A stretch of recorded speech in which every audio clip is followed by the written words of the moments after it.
Vivo pro kabaddi दररोज संध्याकाळी star sports नेटवर्कवर। यंदा आपलंच राज्य।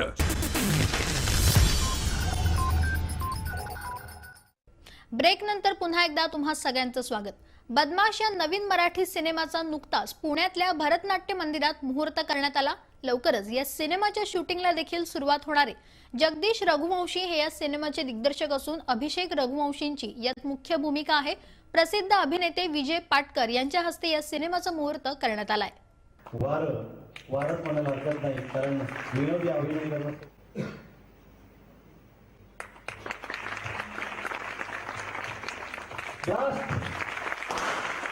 जोरदार टाळ्यांमध्ये बदमाश या चित्रपटाचा मुहूर्त सुप्रसिद्ध अभिनेते विजय पाटकर यांच्या हस्ते झालेला आहे।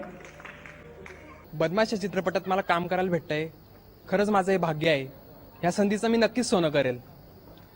स्टोरी कन्सेप्ट एकदम छान आहे, जे मराठी प्रेक्षकांना बघण्यासारखी स्टोरी आहे, कन्सेप्ट आहे, सगळ्या गोष्टी एकदम मस्त आहेत। ह्या चित्रपटात माझी रावडी भूमिका असणार आहे, एक रावडी बदमाश।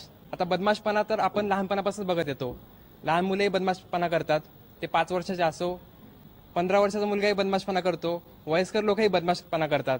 तर या सगळ्यांचं एक मनोरंजनाने नटलेला हा सिनेमा आपल्याला लवकरच प्रेक्षकगृहात बघायला मिळणार आहे। बदमाश या चित्रपटात युनिक लव्ह स्टोरी, भन्नाट कॉमेडी, थरार ॲक्शन, वेगवेगळ्या प्रकारची गीते आणि संगीताने नटलेला हा चित्रपट असणार आहे। बदमाश या चित्रपटात बदमाशी नक्कीच असणार आहे, परंतु ही बदमाशी परिस्थितीतून मार्ग काढण्यासाठी आणि समाजाच्या फायद्यासाठीच आपण दर्शवलेले आहे। मी कथा ऐकली बदमाश फिल्म, ते ॲक्च्युली कथाच रंजक आहे आणि त्या मदन धायरे सरांनी, गीतकार मदन धायरे सरांनी गीतं त्या कथेला अनुसरून लिहिलेली आहेत आणि गीतांवरूनच एवढे शब्दच त्याचे एवढे प्रभावित आणि हटके आहेत, त्याच्यावरून मग संगीत त्याच्यावरून सुचलंय आणि खूप हटके संगीत म्हणजे आपण मिक्स संगीत केलेलं आहे। ते रोमॅन्टिक असणार आहेत, त्याच्यानंतर धिंगाणं सॉन्ग असेल, आयटम सॉन्ग असेल आणि शब्दांवर सगळा भर आपण दिलेला आहे आणि लोकांना नक्कीच आवडतील। नवीन पिढीच्या ओठावर रुळणाऱ्या शब्दांची सांगड घालून मी गीतं लिहिण्याचा प्रयत्न केलेला आहे। एकदा शब्दांमध्ये संगीत असलं की ती गाणी चांगली निर्माण होतात आणि शब्दांमधलं संगीत शोधण्याचा प्रयत्न संगीतकार अनिकेत यांनी केलेला आहे।